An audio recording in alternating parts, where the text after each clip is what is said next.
Բարև ձեզ հարգելի ժողովուրդ, այս ուղիղ եթերով ուզում եմ պատասխանել Էդմոն Մարուքյանի այն մեղադրանքին կամ, չգիտեմ, դիտարկմանը, որով Մարուքյանն ասում է բոլորին դեմ եմ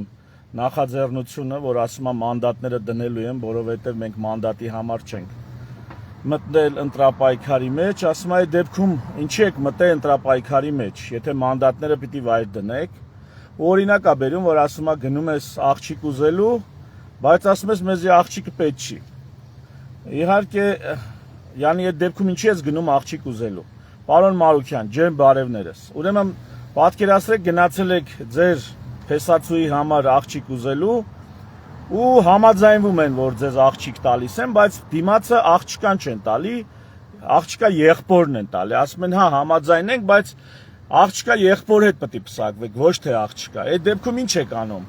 Համաձայնվում եք աղջկա եղբորը ձեզի հարց տանել, թե այնուամենայնիվ դնում եք մանդատները։ Եվ մեր մանդատներ դնելու իմաստը հետևյալն է։ Մենք ոչ թե ասում ենք մանդատներ ենք դնելու հենց այնպես, այլ առաջին,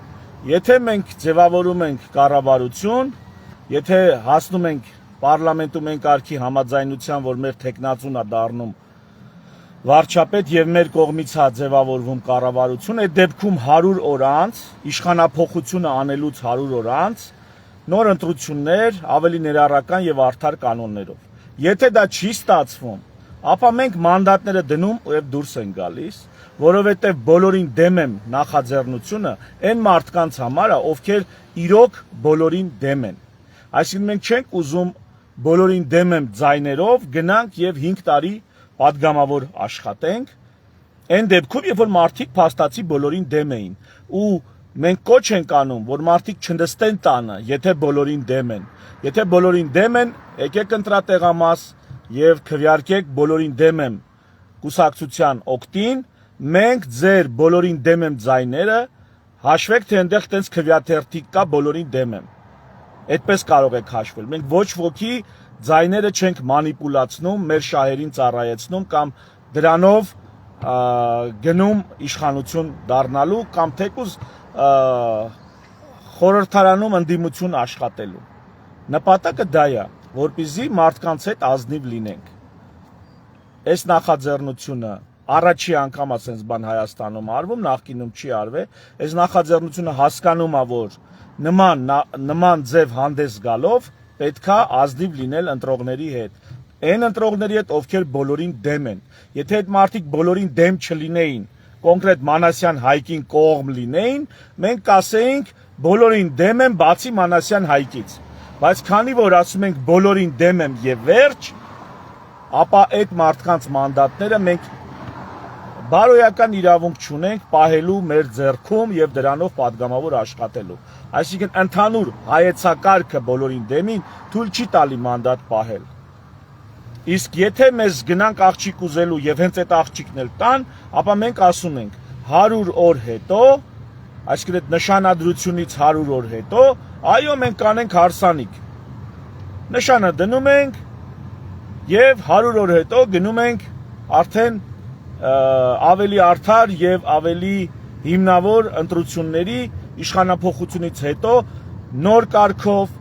նոր սկզբունքներով, ադմինիստրատիվ ռեսուրսը բացառելով։ Քանի առիթ է եկել, միանգամից նաեւ պատասխանեմ ՔՊ-ի գոնե սոցիալական կայքերում ՔՊ խմբեր կամ էջեր կան, որոնք մեղադրում են, ասում են բոլորին դեմ եմ միայն Նիկոլինա դեմ, յանի որ հաճախ հանդես են գալիս Նիկոլին դեմ խոսույթով։ Նախ միայն Նիկոլի դեմ խոսույթով չենք հանդես գալի, շատ-շատերի դեմ քննարկում ենք, բայց հատկապես Նիկոլ Փաշինյանի դեմ ինչի ենք խոսում։ Նախ նա է իշխանություն։ Նրանք են իշխանություն եւ վերջի 8 տարվա ապիկարությունների պատասխանատու նրանք են։ Այս վերջերս էլ օրենք փոխեցին, կուսակցությունների մասի սահմանադրական օրենքում փոփոխություն արին մի օրում, մի օրում փոփոխություն անող եք, ընտրական շեմը սարքեք 1%։ Ավելի արդար եւ ներառական սկզբունքով արեք, հենց կարայիք չէ փաստորեն անեք, բայց չեք անում։ Այսինքն Նիկոլ Փաշինյանն է իշխանություն, դրա համար ամենաշատը իր մասին ենք խոսում։ Երկրորդ, սոցհարցումները ցույց են տալիս, գոնե ամենահեղինակավոր սոցհարցումը, որ Նիկոլ Փաշինյանը ունի 24% աջակցություն, մնացած ուժերը 10%-ի շեմը չեն հատում։ Հիմա, եթե մարդիկ չգնան ընտրության, օրինակ ընտրողների 50%-ը կեսը չմասնակցեն ընտրության, նրանց ձայները ավտոմատ գնալու է ամենաշատը Նիկոլ Փաշինյանին։ Եվ Նիկոլ Փաշինյանը այդ 24%-ը դառնալու է 48%։ Ինքը Ստինքյան, հենց այն պատճառով որ մարդիկ չեն գնում ընտրության։ Իսկ մյուսների ձայները, ենթադրենք 3%-ից դառնալու է 6%, 13%-ից 26%, բայց ամենաշատը այս թերի մասնակցայնությունից, կիսատ մասնակցայնությունից, ամենաշատը օգտվելու է Նիկոլ Փաշինյանը։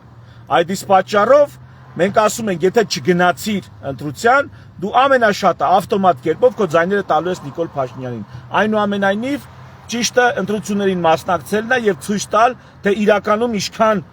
ինչ մասշտաբի լեգիտիմություն ունի Նիկոլ Փաշինյանը Հայաստանի Հանրապետությունում։ Որ չգան հետո գլուխ գովան, թե մենք լեգիտիմ ենք։ Դուք լեգիտիմ չեք։ Լեգիտիմությունը երկու հիմք ունի, մեկը այդ քվենա, երկրորդը կոմպետենտությունը, եթե երկիրը ռացիոնալ իրավական ինստիտուցիոնալ հիմքերի վրա է իշխանությունները եւ իշխանությունների փոփոխությունը։ Դուք կոմպետենտ չեք, ընկեր։ Դուք այդքանով արդեն լեգիտիմ չեք։ Դուք ընտրակաշառքը ինստիտուցիոնալիզացրել եք, այսինքն ընտրություններին ընդառաջ առանց բյուջեի հաստատման ձեզանից դուրս փողեր եք բաժանում, ստեղ այնտեղ աշխատավարձեր եք բարձրացնում, հեծում, պարգևավճարներ եք տալիս։ Դուք ընտրակաշառքը հասցրել եք թղթերով ամեն ինչ կարգին է պետական մակարդակի։ Այսինքն, սենց տենց դուք լեգիտիմ չեք։ Ինչ էլ անեք այլևս, մեկը լեգիտիմ չեք։ Մենք ուզում ենք, որ այդ թվային արտահայտությունը լինի ընտրությունների ժամանակ նաև մարդկանց հրավիրելով ընտրատեղամաս եւ ասում ենք քվեարկեք բոլորին դեմ եմ նախաձեռնության օգտին, քվեարկեք բոլորին դեմ եմ քվեաթերթիկի օգտին, եթե մենք 100 օրվա մեր ծրագիրը իշխանությունը փոխելու, նոր ընտրություններ սահմանելու չկարողացանք անել, մենք տուն չենք տանելու այդ մանդատները, դնելու ենք եւ դուրս գանք։ Ահա այսքանը թերևս պարոն Մարուքյան, հուսամ մենք ընդհանուր կհանդիպենք դեբատի տեսքով, բանավեճի տեսքով կկարողանանք մեր մտքերը, մեր գաղափարները ներկայացնել, բանավիճել եւ այնտեղ ավելի մանրամասն կպատասխանենք ձերեն հարցերին, որոնք հիմա ունեք եւ արտահայտում եք սոցիալական ցանցերում էլ տարածվում է։ Թերևս այսքանը, բարի աշխատանքային օր եմ մաղթում բոլորիդ, միշտ նոր հանդիպում եթերում։ Ցտեսություն։